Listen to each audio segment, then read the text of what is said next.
Трагите од крв денеска се отстранети и измиени пред кафе барот Биби во Тетово. Откако вчера околу 19 часот тука се случила крвава тепачка, во која двајца браќа се здобиле со повеќе сериозни убоди од нож по телата, а тетовец, што го имал ножот кај себе, се здобил со повеќе повреди од удари по телото.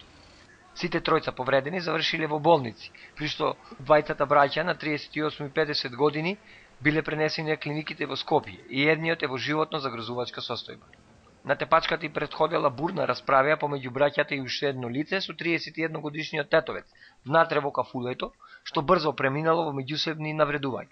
При тоа еден од браќата станал од масата и ступаница го удирил тетовецот и након нивни познаник. Тој набрзо излегол од објектот, а потоа се вратил назад и ги повикал тројцата да излезат за да се пресметаат надвор од кафулето во преминот помеѓу зградите.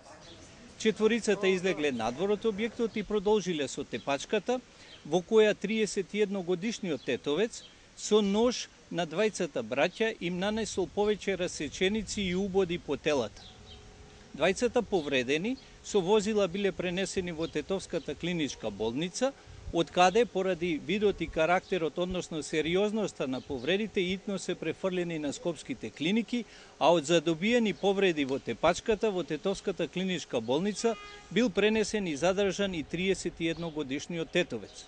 Полицијата заедно со јавен обвинител извршиле увид на местото до инцидентот, при што го пронашли и ножот за кој се претпоставува дека бил употребен во тепачката, а пронашли и подигнале и други траги што крим технички ќе бидат обработени. За сега не се познати точните причини што довеле до расправијата и тепачката со крвави последици.